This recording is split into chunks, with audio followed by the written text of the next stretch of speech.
Iraqi army kills 200 terrorists and destroys 19 cars which tried to infiltrate via Syrian Iraqi borders. Russia prepares for holding a UN Security Council meeting to discuss the question of terrorism in the Middle East.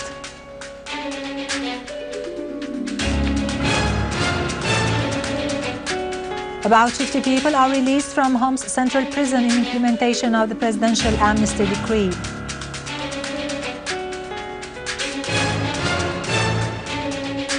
Russian ambassador to Syria, Kol Mohammadov, stresses Moscow's continued support for Syria in combating terrorism.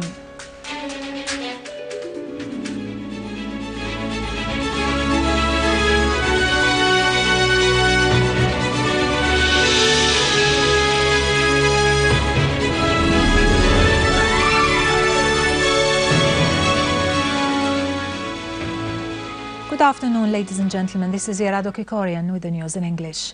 In Iraq, 4 Iraqi planes continued their sorties targeting terrorist gatherings in the areas of Al-Alam, Al-Auja, Samarra in Salah ad-Din Governorate and other areas in Diyala and Al-Fallujah, killing more than 200 terrorists.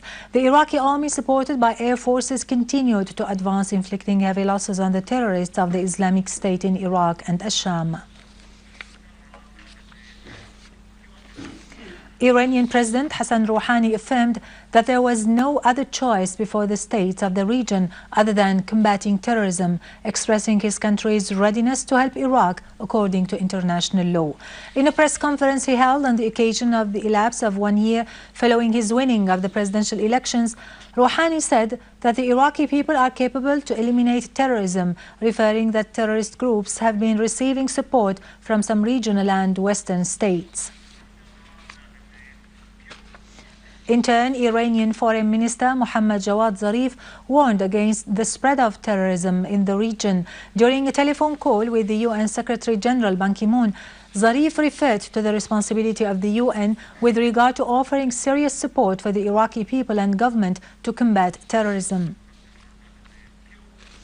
Russian permanent representative to the UN, Vitaly Churkin, declared that Russia is intending to organize a meeting in the Security Council next week to discuss terrorism issue in the Middle East.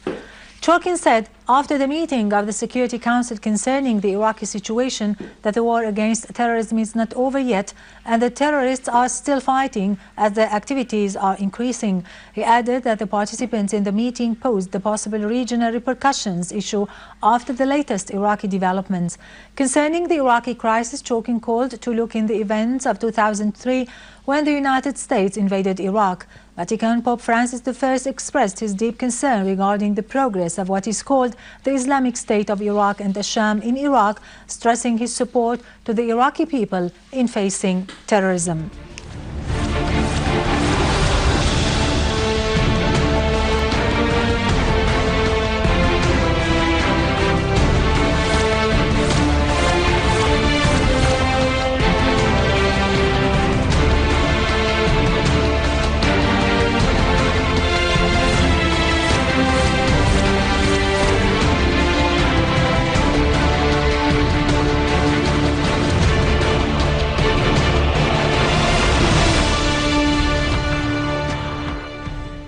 Welcome back. 257 wanted persons in Damascus and its countryside, Homs, Hama, Deir Zor, Daraa, Al-Raqqa, Idlib and Aleppo, handed themselves to authorities to have their cases settled.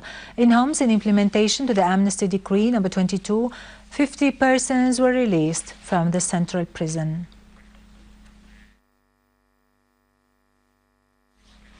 Syrian Arab Army units foiled an infiltration attempt by an armed terrorist group to the secure areas of Salah ad-Din and Al-A'tamiyya in Aleppo, leaving a number of terrorists killed and injured.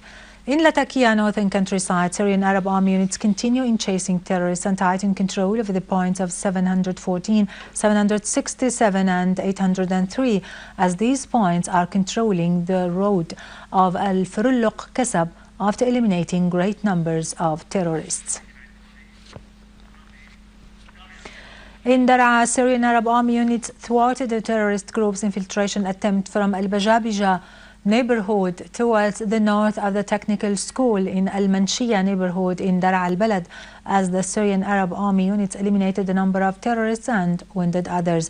Meanwhile, the Syrian Arab Army units destroyed a pickup car with terrorists inside to the northwestern part of Al-Ghazlan farm when it was heading to Al-Yaduda town in Daraa countryside.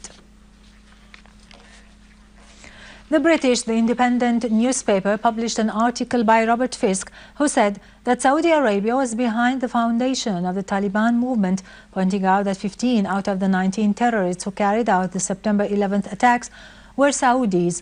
He added that the occupation of the Islamic State of Iraq and the Sham terrorists of some Iraqi cities comes to culminate the Saudi support for terrorism. He added that Qatar has started to change its stand towards supporting the terrorist groups in Syria because of its hatred and fear of Saudi Arabia.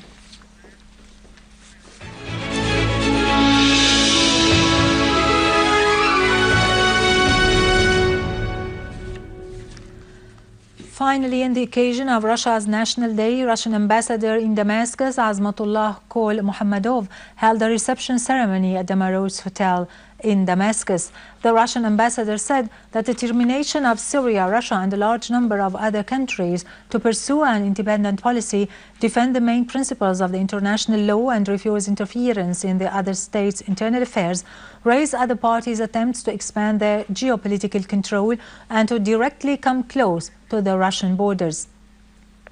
He affirmed that the attempts to isolate Russia and impose various sanctions on it by returning the Cold War atmosphere will not succeed. The Russian diplomat stressed that Russia is firmly determined to develop fruitful cooperation with Syria in all fields, especially with regard to the reconstruction of what was destroyed by the armed terrorist groups. He touched upon the continued cooperation relations between the two countries and the joint vision with regard to reaching a just and comprehensive settlement to the Arab-Israeli conflict, including the liberation of the occupied Syrian Golan.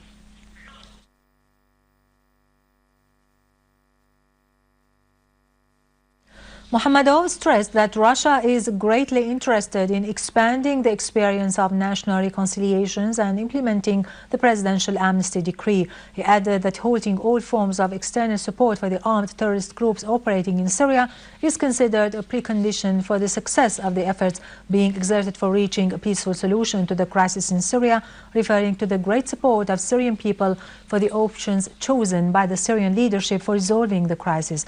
He went on to say that the outcome of the recent presidential elections, which took place in a free and transparent atmosphere, referred to the great support of the Syrian people to their leadership.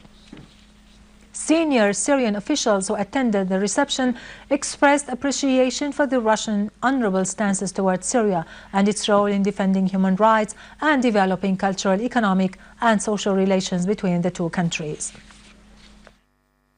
I'm very happy to see all our friends from Russia and from Syria being here close to each other. I do believe that my next step is to participate in many events, many occasions. I am a person who believes that if you want to succeed in your country, you have to be the servant of your people. And that's what I'm trying to do. I'm trying to be close to the people. I'm trying to participate in many issues and many events. Hopefully that I will do very well in the near future. Thank you very much for having me here. And what about the victory of the President Bashar al-Assad? Well, I said so. His victory is our victory at the end, because this is the voice of the people. And when the people give their voice, that's it. You have to stop after that. There is no competition, no challenge anymore. When people decide on someone, you have to back him up, you have to stand behind him, support him, because the issue now is not who wins. The issue is the country who wins. When the country wins, we win. With this, we end our news for today. Thank you for watching. For more details about Syria and the region and to view this bulletin again, you can always visit our website in English, syriaonline.sy. Now to latest business and market news with Nariman Qassam, but after a short break.